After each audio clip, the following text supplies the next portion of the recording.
Bonjour à tous et bienvenue à la section 3.3 du cours électricité et magnétisme. Nous allons parler ici de vitesse de dérive. Alors, objectif de la section, déjà comprendre c'est quoi une vitesse de dérive, puis la calculer. Alors, commençons par une petite introduction. Les électrons libres. Vous savez, les électrons libres, c'est eux qui sont responsables du fait que le courant peut circuler dans un fil conducteur. Pourquoi? Eh bien, regardons par exemple le cuivre. Le cuivre, on sait que c'est un métal, ça conduit bien l'électricité. Donc, le cuivre, il contient 29 électrons. Si vous avez fait un peu de chimie, vous avez vu les orbitales. Vous savez que la première orbitale peut avoir 2 électrons, la deuxième 8, la troisième 18. Donc, si on fait le calcul, 2 plus 8 plus 18, ça donne 28 électrons. Fait que les 3 premières orbitales sont pleines. Et la troisième orbitale, il va rester un électron pour avoir un total de 29 électrons. Donc, cet électron-là qui est tout seul dans son orbitale, il ne se sent pas particulièrement très attaché au noyau. On sait que les orbitales qui sont pleines sont beaucoup plus stables que les orbitales pas pleines. Et donc, c'est le cas de cet électron libre-là. Il est tout seul dans son orbitale, donc c'est facile pour lui de juste être éjecté puis de changer de noyau. Il va se déplacer vers un noyau de cuivre qui est juste à côté et ainsi de suite. Là, ensuite, il y a deux types de vitesses qu'il faut qu'on soit capable de discerner. Tout d'abord, ce qu'on appelle la vitesse thermique. La vitesse thermique, c'est un mouvement purement aléatoire. Donc, vous voyez ici, on suppose que le cylindre jaune, c'est le fil électrique de cuivre. Puis, le petit point ici, c'est un électron libre.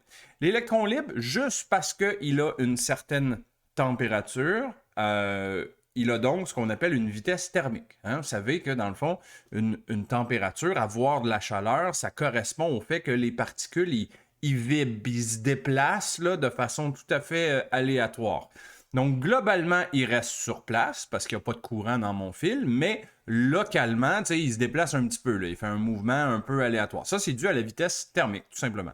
Et la logique, c'est que plus tu chauffes la particule, plus cette vitesse thermique-là va devenir grande. Il va s'agiter de plus en plus. Et inversement, si tu refroidis beaucoup le conducteur, là, la vitesse thermique va être vraiment plus lente. Et c'est entre autres pour ça qu'un conducteur refroidi permet de plus facilement laisser passer le courant parce qu'il y a moins de ce mouvement aléatoire-là qui peut nuire au courant. Donc ça, c'est la vitesse thermique. Et elle est là tout le temps. Qu'il y ait du courant ou pas, la vitesse thermique est là, tout le temps. Ça, c'est lié à la température. Si on rajoute du courant, là, on va avoir une vitesse de dérive. Donc, deuxième exemple ici, vitesse de dérive, ça veut dire qu'il va conserver son mouvement aléatoire thermique, mais globalement, il va se déplacer un petit peu en même temps. Vous vous souvenez de la convention, là, on a dit que la convention du courant est dans un sens. Dans ce cas-ci, on a mis le courant à gauche. Ça veut dire que les électrons se déplacent dans l'autre sens. Donc, dans ce cas-ci, vers la droite. Puis vous voyez ce petit déplacement-là, ça serait essentiellement la vitesse de dérive. Fait qu'évidemment, il faut voir ça sur tout le long du fil électrique. Tous les électrons dans chacun des noyaux de cuivre vont participer de la même façon. Ils vont avoir le petit mouvement thermique en même temps d'un global petit mouvement de dérive là, dans une direction. Okay? Fait que c'est ça qu'on veut venir calculer, là, cette vitesse-là de dérive seulement, pas la vitesse thermique. La vitesse thermique, c'est beaucoup plus complexe là, à calculer. Comprenons que la vitesse thermique est beaucoup, beaucoup plus grande que la vitesse de dérive. Vitesse de dérive, là, c'est pas si rapide que ça. On pourrait penser que c'est rapide, mais pas tant que ça. Tandis que la vitesse thermique, elle est très grande. Elle est beaucoup plus rapide là, que la vitesse de dérive. Donc, comment on ferait pour la calculer? La vitesse de dérive se donne par l'équation suivante. V indice D, c'est pour vitesse de dérive. C'est une vitesse, donc évidemment, les unités, ce sont des mètres par seconde. C'est donné par ça ici. Le courant I divisé par N fois A fois E. N, c'est ce qu'on appelle la densité des électrons libres, donc c'est le nombre d'électrons libres par mètre cube.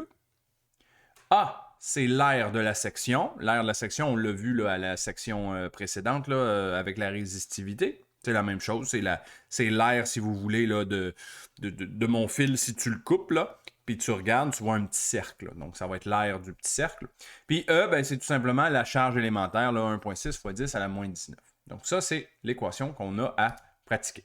Alors, là, c'est une question de culture générale ici, là, mais selon vous, tu sais, on comprend qu'on ne le sait pas nécessairement, mais d'après vous, comment vous vous imaginez la vitesse de dérive? Est-ce que, d'après vous, c'est une vitesse qui est très grande ou très petite? Donc, quelle serait, dans votre tête, instinctivement, qu'est-ce que vous pensez qui est l'ordre de grandeur de la vitesse de déplacement de dérive, c'est la même chose, des électrons dans un fil électrique de la vie de tous les jours? Donc, imaginons, là, vous branchez votre chargeur pour votre téléphone dans la prise de courant. Bien, les électrons qui circulent dans la prise de courant, ils se déplacent à quelle vitesse? À peu près. 10 000 mètres par seconde, 100 mètres par seconde, 1 mètre par seconde ou 0,001 mètre par seconde.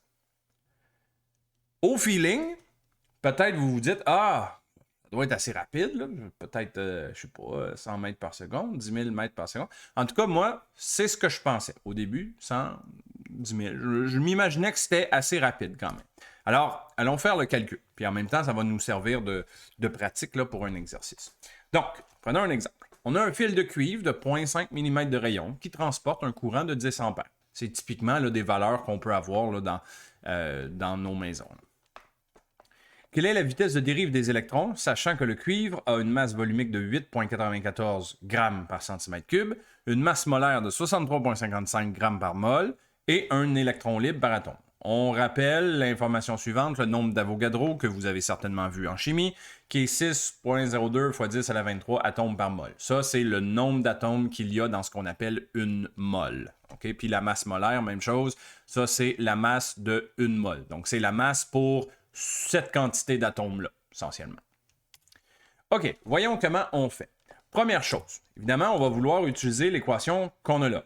On cherche la vitesse de dérive. Dans mon énoncé, le courant I est donné. L'air, ça va être l'air de mon fil, donc on va faire l'air du cercle avec le rayon du fil, ça va. E, c'est la charge élémentaire, ça va. Fait que l'autre chose qui n'est pas si évidente à trouver, c'est N, la densité des électrons libres. Donc, on va commencer par venir trouver ça. Première étape, on cherche N.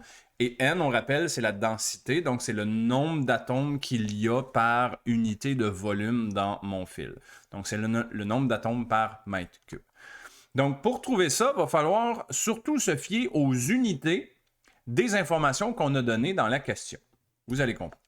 Commençons par la densité du cuivre. Donc, 8,94 grammes par centimètre cube. Ce que je fais avec ça, je vais le multiplier par l'inverse de la masse molaire. Donc, vous voyez, je fais fois 1 divisé par 63,55. Ça, c'était la masse molaire, donc c'était 63,55 grammes par mol. Pourquoi je fais ça comme ça? Bien, je le fais comme ça parce que en multipliant ça avec ça, vous voyez que le gramme ici qui est en haut va annuler le gramme qui est en bas. Après ça, je vais multiplier le résultat de ça par le nombre d'Avogadro, donc 6,02 x 10 à la 23 atomes par mol. Pourquoi je fais ça? Bien, encore une fois, parce qu'il y a une unité ici, mol, qui va venir annuler l'unité ici, mol. Fait que là, comprenez que ce qui va me rester ici comme unité, c'est atome par centimètre cube. Donc là, on se rapproche drôlement de ce qu'on veut. Là. Nous, on veut un nombre d'atomes par mètre cube. Fait que là, on fait le calcul, ça, fois ça, fois ça me donne ça ici. Et mes unités qui me restent, c'est des atomes par centimètre cube. OK, super. Il me reste une étape, c'est de transformer ça en atomes par mètre cube. Et c'est ce qu'on fait ici, encore une fois, avec une transformation d'unité. Donc, j'ai ma quantité d'atomes par centimètre cube. Je sais que dans 1 mètre, il y a 100 centimètres. Donc, mon ratio, c'est 100 cm par mètre. Il faut que je l'élève à la 3, parce que c'est des centimètres cubes. Donc, je mets tout ça à la 3. Fait qu'ici, le centimètre élevé à la 3 va venir annuler le centimètre cube qui est là en bas. On n'oublie pas que le facteur 100 ici doit lui aussi être élevé à la 3. Ensuite, on fait le calcul et ça donne ça ici. Et là, on voit que les unités qui me restent, c'est des atomes par mètre cube. Exactement ce que je voulais. Super. J'ai trouvé N. Donc, dernière petite étape, on n'oublie pas que le cuivre possède un électron par atome, donc mon facteur N, ben, c'est exactement ce chiffre-là. Hein? Je suis allé vite un peu en disant j'ai trouvé N parce que techniquement, il resterait une dernière étape. Là. La dernière étape, c'est de multiplier ce qu'on a ici par le nombre d'électrons libres par atome. OK? Parce que ici, c'est pas pire. Là. Le cuivre a seulement un électron libre par atome. Fait que le nombre d'atomes ici, ça représente un électron libre par mètre cube. Mais si on avait eu une autre molécule, là, vite comme ça, je les connais pas très bien, le nombre d'électrons libres des autres molécules, mais supposons une molécule qui a 3 électrons libres. Ben, un atome qui a 3 électrons libres par atome, il faudrait prendre ce résultat-là et multiplier par 3. Ça m'aurait donné le nombre d'électrons libres par atome. Hein? C'est pas tant le nombre d'atomes qui m'intéresse que le nombre d'électrons libres, parce que c'est les électrons libres qui se déplacent finalement. Là. Fait que bon, ici, ça serait ce résultat-là fois 1. Donc on s'entend, ça ne change pas, ça donne encore ça. Fait que voilà, on a trouvé N. Ensuite, ben là, on va être prêt, on va pouvoir calculer la vitesse de dérive. Donc, on connaît le rayon de la section de mon fil de cuivre, c'était donné dans l'énoncé. Donc, l'air, ben, ça va être l'air d'un cercle avec le rayon qui est égal à ça ici, là, qu'on met en mètres, donc 5 fois 10 à la moins 4. Ça donne ça ici.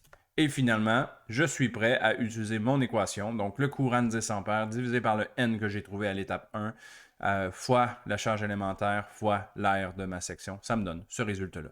Donc, vous voyez la valeur, là? C'est petit, ça, là. C'est très petit. C'est pas mal plus proche du 1 mm par seconde que le 100 mètres ou le 10 000 mètres par seconde là, qu'on avait en tête. Là. Donc, c'est très lent, en fait, étonnamment. Et à cette vitesse-là, on dit que ça prendrait 17 minutes pour qu'un électron parcourt seulement 1 mètre de fil électrique. Alors, question... Comment se fait-il alors que quand on branche un appareil électrique, ben, il fonctionne instantanément? Il n'y a comme pas de délai, bien que la vitesse de dérive soit excessivement petite.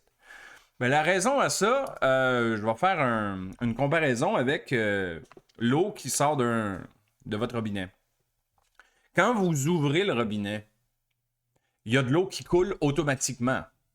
Pourtant, l'eau qui arrive ici, dans votre robinet, c'est pas l'eau qui vient tout juste d'arriver de la centrale d'épuration des eaux, là. Non, parce que l'eau qui passe par la centrale et qui va dans les égouts pousse sur la molécule d'eau juste à côté, qui, elle, pousse sur la molécule d'eau d'à côté, qui pousse sur la molécule d'eau d'à côté, qui pousse sur la molécule d'eau d'à côté. Donc, résultat, aussitôt que vous ouvrez votre robinet, ben, l'eau est déjà dans le robinet, donc elle se met à couler tout de suite. C'est la même chose avec la vitesse de dérive de mes électrons. Dans tous les appareils électroniques que vous avez, dans tous les fils que vous utilisez pour brancher les appareils électroniques, les électrons sont déjà là. Ils sont déjà dans le fil.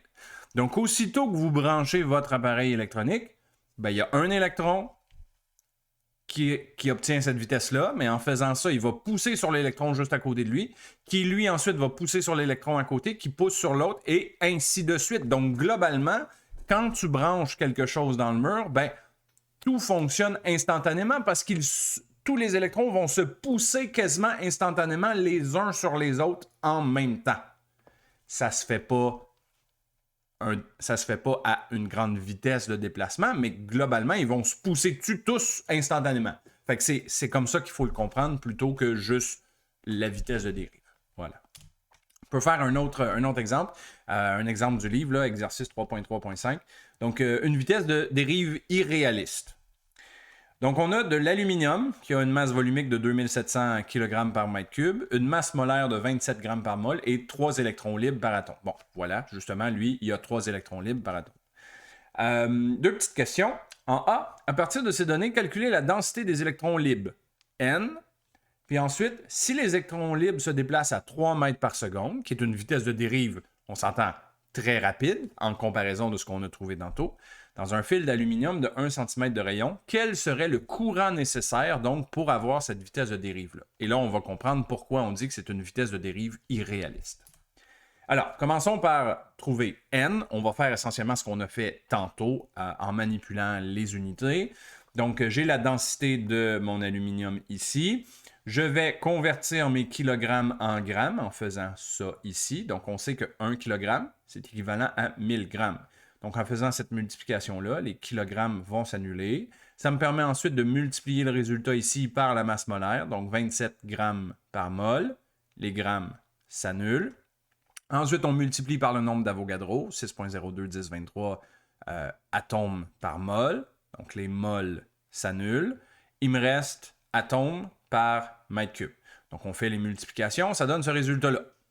Atomes par mètre cube. On n'oublie pas que le nombre d'atomes, c'est bien, mais moi, ce qui m'intéresse vraiment, c'est le nombre d'électrons libres par mètre cube. Sachant que l'aluminium possède 3 électrons libres par atome, il faut que je prenne ce résultat-là et que je le multiplie par 3. Ça va me donner ce nombre d'électrons par mètre cube. Ensuite, calculons la vitesse de dérive. Non, pardon, calculons le I, le courant nécessaire pour avoir une vitesse de dérive de 3 mètres par seconde, comme qui était demandé dans l'énoncé. Donc, on prend cette équation-là, on vient isoler le I. Ça donne ça ici. Et là, je remplace les valeurs. Vitesse de dérive de 3. N, c'est la densité d'électrons libres que je viens tout juste de trouver. A, c'est pi r carré. Hein? Donc, c'est le cercle de la section de mon fil. On avait dit 1 cm de rayon. Puis, la charge élémentaire. Donc, ça donne un courant de 2,72 fois 10 à la 7 ampères. Ça, là, c'est irréaliste. Un courant aussi grand que ça ferait brûler n'importe quoi dans votre maison automatiquement. C'est beaucoup, beaucoup trop grand. Et vous l'avez vu tantôt dans notre premier exemple, typiquement, la quantité de courant qu'on peut avoir dans nos fils, ça tourne autour de 5, 10, 20 ampères peut-être, là. Mais ça c'est 27 millions d'ampères. C'est tout à fait irréaliste d'avoir un tel courant. Donc, c'est pour ça que des vitesses de dérive de, mettons, 3 mètres par seconde, c'est pas réaliste.